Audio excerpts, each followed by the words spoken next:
E aí pessoal, tudo bem? Meu nome é Bruno e é mais um vídeo aí do Metanoia com Yeshua.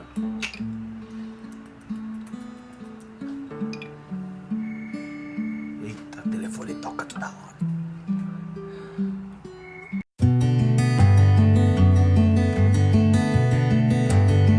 Hoje eu queria falar um pouco sobre essa questão que está escrita aqui nessa lousa, que Deus não faz acepção de pessoas, mas Ele faz acepção de atitudes.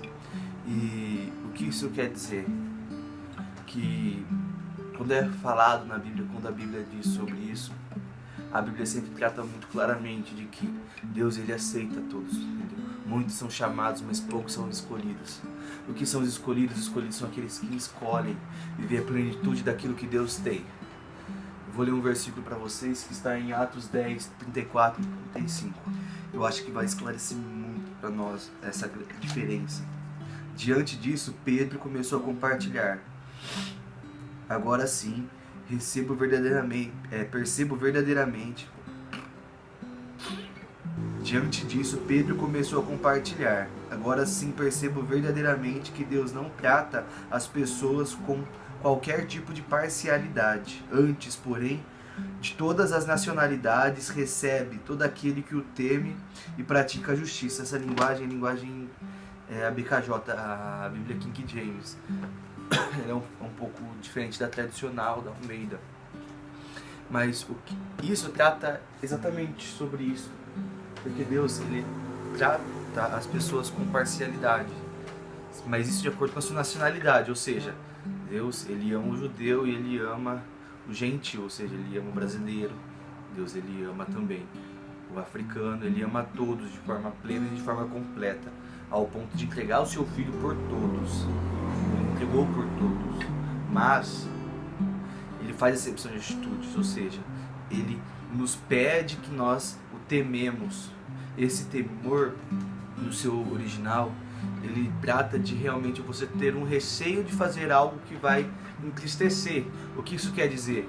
Que quando você teme a Deus verdadeiramente, não é você ter um medo de quem Deus é você ter um medo de entristecê-lo. É você ter reverência também. Uma outra vertente trata de reverência. Ou seja, quando se você for, um exemplo, eu trabalho numa empresa X, eu tenho um gerente que está sobre mim. Se eu vou falar com o meu gerente, eu tenho reverência, entre aspas. O que seria isso? Eu tenho um temor de falar de forma correta aquilo que aconteceu. Eu tenho um temor de fazer certo antes de entregar um trabalho para essa pessoa. O que isso quer dizer? A mesma coisa é com Deus. Se você entra na presença dele sem reverência, você começa a ser como Ananias e Safira. O que isso quer dizer? Você faz algo parcialmente, Deus te quer por inteiro. E se você não o teme, você nunca vai viver de forma plena aquilo que Deus tem para você. Porque Deus ele não pode entregar para alguém que é dividido algo que é pleno. A palavra fala que é impossível adorar a dois senhores, é impossível crer em Deus e em Mamon, é impossível você adorar a Deus e adorar o dinheiro. O que isso quer dizer? Que Deus quer seu coração de forma completa. Deus ele não quer somente metade do seu coração. E isso tem tudo a ver com o temor, porque se você teme a Deus, você entende que Ele é a autoridade maior sobre a sua vida. Se Ele é a autoridade maior sobre a sua vida, você consegue viver a plenitude daquilo que Deus tem, porque Ele pode derramar tudo aquilo que Ele tem para você, porque você teme a Ele. Se você teme, você o reverencia. Se você o reverencia, você vive aquilo que Ele quer para você.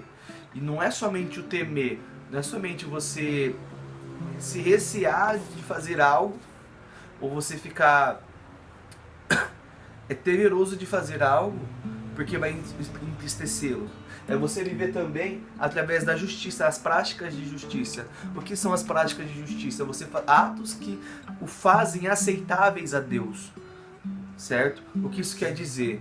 Você tem o temor de não fazer algo porque vai entristecer, mas mesmo assim você faz, você não vive a plenitude da palavra de Deus. Não adianta só você temer. Eu conheço muita gente que fala, nossa, eu temo a Deus, eu não faço nada de errado. Se você começa a observar a vida dessa pessoa um pouco mais profundo, o que você encontra? Você encontra coisas que estão em desacordo com a palavra de Deus.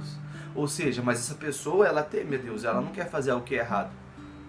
Mas qual que é a diferença disso? Tipo, a pessoa ela olha aquilo e, ela fala que teme, mas ela não pratica de forma completa. Aquilo que ela faz não é totalmente aceitável a Deus. Isso está claramente na história de Caim e Abel, no livro de Gênesis, que a palavra fala sobre uma oferta foi aceita, a outra não. E as duas ofertas foram ofertas boas. Só que ele entregou de uma forma, uma atitude plena. Ele entregou com temor e reverência e de forma aceitável a Deus. O outro entregou sem temor e reverência e por isso não foi aceitável a Deus. Ou seja, uma coisa puxa a outra. Se eu vivo em temor e reverência e eu vivo isso praticando aquilo que Deus tem falado para mim, então eu vou viver as práticas de justiça. Se eu vivo as práticas de justiça, eu consigo entrar na plenitude daquilo que Deus tem.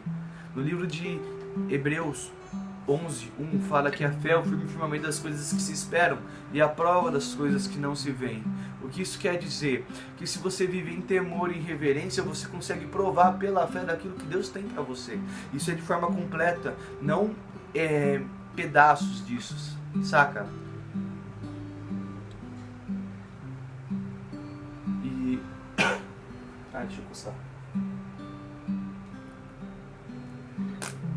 E o que fica de tudo isso? Tudo bem, eu entendi. Deus ele não faz exceção de pessoas, mas Deus ele faz exceção de atitudes. Como será a sua reação? A sua reação, o que você deve fazer com isso?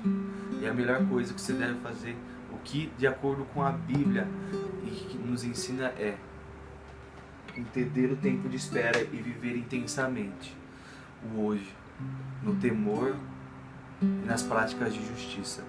O que isso quer dizer? Não adianta você temer sem praticar. Não adianta você praticar sem temer. Mas você tem que viver os dois de forma plena. E com isso, você vai começar a viver a plenitude daquilo que Deus tem para você. Amém? E aí, galera, tudo bem? Eu vim para vocês compartilhar essa palavra e se inscrever no meu canal. Dá um like aqui, ó.